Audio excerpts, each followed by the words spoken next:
Well, hi guys, Crypto Lark and I here at EDCON in Sydney. How are you liking it, Lark? It's been awesome so far.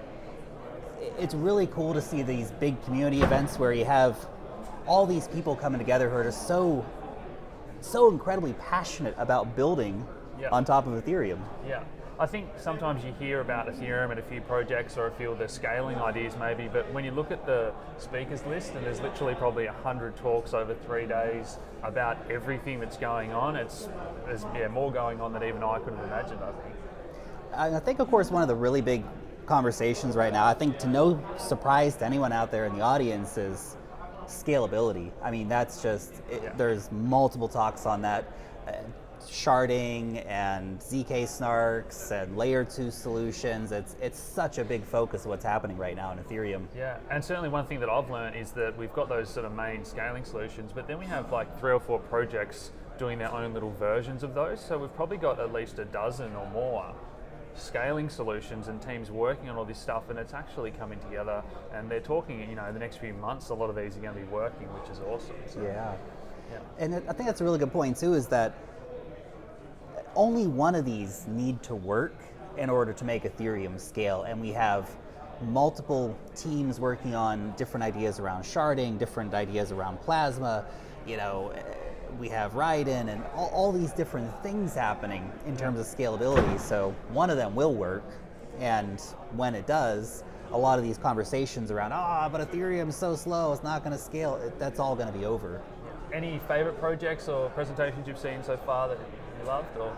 I think in terms of presentations I've seen, Virgil from the Ethereum Foundation, or maybe core developer team, but he really just talking about sort of the special projects that Ethereum's working on right now. I thought that was really interesting to see some of these insights, from just fun stuff like Ethereum scratch cards for like token drops, to what I thought was really interesting and really important, which was that Ethereum's working on getting a Sharia certification, which obviously is massive for all those. I mean, there's probably 15 or 20 countries that have these kind of banking laws. I think there's a lot of people have misconceptions about what that means, but basically it's a banking framework, and they're going to be legal within that banking framework. And for people at home, they're talking about that happening very soon. I think they said in the presentation Next that few Ethereum months, will be Sharia compliant, so that's pretty cool. I guess the other thing that I picked up was decentralized finance has been pretty big lately, and people were asking what's the next big thing, and Vitalik and a lot of people saying, well, we think sort of insurance, and there's already a few countries, I think they said Sri Lanka and another, where they have these basic smart contracts where if your house gets blown over and they report wind conditions over a certain number, you get a payout, you get insurance. So just some basic insurance sort of stuff. And that's a revolution in of itself. I mean, the decentralized finance thing is so cool. I mean, we've seen that right now with some different, lending platforms. I mean, like Maker is, it's amazing. Everyone's paying for their coffees and buying t-shirts with DAI and new apps and stuff. So that's it. And it's, it's easy, it's fun, and that start of what Maker and others like Nexo and things have been building in terms of you can lend your crypto and basically be your own bank. You can literally use smart contracts to loan money to yourself, and that's pretty amazing. There's no banker to say, well, look at all your stuff here, and not like a bank's ever going to give you a loan based on your crypto assets anyway, right? I guess in that DeFi theme, synthetic, so the guys that have rebranded from Haven recently, I was talking to Kane, and they're going to bring out the double and triple leverage tokens, so derivatives coming as well as these sort of inverse tokens. So all that stuff is so cool, and once they've got their stable coins, they're starting to branch out more. So I'm very excited for a project that I thought was pretty basic stablecoin project, maybe a year ago. They really surprised me. Yeah. And it's just another layer to this level of decentralized finance. I mean, there's lending, there's derivatives, there's the insurance market, and we're gonna, of course, the STO thing is coming, right?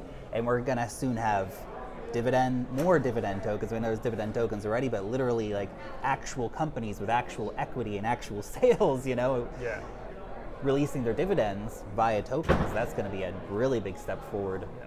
Is there anything else that you are looking forward to, or presentations that you want to see while you're here, or questions you want to get answered? I know we're only halfway through the conference. I think really one of the things I'm looking forward to, I mean, there's so many great chats. That's just super awesome to see all these intelligent conversations about Ethereum happening, but really just to, I think personally, I'm looking forward to the big event tonight, you know, our meetup, and just actually getting to meet the community, because it's awesome getting to meet developers and, you know, sit there with Vitalik and have him tell us about what's going on with Ethereum. But I'm super excited for our meetup tonight. Yeah, and have you had many in New Zealand, or what percentage of your followers? You must have a lot of Australians as well that you're looking forward to meeting. Yeah, absolutely. I mean, my audience is only about 1% Kiwi. I mean, wow. Yeah, there's not many of us, you know, but you know, it's mostly Americans, as I'm sure you are. It's the English-speaking audience on the internet, right? But yeah, about 10% of my audience is actually based here in Australia, so I'm really excited to, you know, get out there and meet a few of those faces. And I guess if we had have had this meetup in the middle of the bear market, not many people would have come. But do you think the tide's turned and we are in crypto spring? And I think just the conference and the atmosphere there's no fear or worry that Ethereum's going down or crypto's not going to succeed at all. Like, everything's really positive. That's actually a really good point. No one I've talked to has said, it's all going to zero. And look, I know we're in a bubble here, we're at a crypto conference, but at the same time, this is a community conference versus, you know, those big money conferences where it's all about, you know, ICOs pitching the whole time and stuff. This is about the community of Ethereum coming together and talking about the future of one of the most important cryptocurrencies. And that I think is really cool. Yeah, even Vitalik said before he's kind of glad that the ICOs have moved to IEOs so exchanges can deal with that hype, and it's a centralized way to raise money, so it's not really what Ethereum set out to do at all, really. So it's kind of good that hype's moved away. Yeah, I think it is too, and I really feel like we are moving into the crypto spring. It's not to say we're not going to have a few more snowfalls, potentially, right? We're seeing that right now today. I mean, Bitcoin's down 5%, Ethereum's down 7 or 8% last time I checked, and that's okay. We went up 20%, 25%, you know, in a week on a lot of these assets. Some of these things went up 50% or 60%, and a correction's fine, and that's I think a healthy thing even. Do you think Ethereum's pivoted so much from what the white paper had on it in 2014, and I think other projects are kind of going to go through this process, and maybe a lot of viewers at home don't realize that there's going to be some big pivots and there's going to be some headwinds, and it takes a few years to roll out good technology. Yeah, that's absolutely true. And I think people go back to the white paper, and we've seen this with, you know, Bitcoin and this sort of, you know, this slavish following of, but the white paper was written 10 years ago. Like, our technology's moved so much, and we look at Ethereum, you know, the white paper was written about 4.5 years ago or whatever now. Like, it's moved a lot since then, and to adhere to those initial values, there's so many unknowns that happen.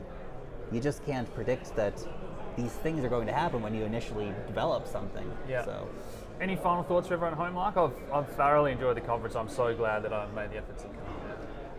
I think that's just my guess for the people at home. If you haven't been to a crypto conference, I know they can be a bit expensive sometimes, but get out to one. And, you know, if there's a conference happening in your town, there's probably one. If you live near a big city, there's going to be one happening some point this year in a town near you. But even if you know, if you look at it and say, a couple $100 for a ticket, it's a bit out of my budget, go to meetup.com. There's always crypto meetups going in all major cities, and they're almost always free, or they're like $5 to get in or something like that. Get out there and get involved in the community. It's one of the best things that you can do, I think, really, is actually have these face-to-face interactions with people, meet other crypto enthusiasts just like yourself. Yeah, and we're very lucky that I got to meet Crypto Lark finally in person, so thanks for joining us. Thank you.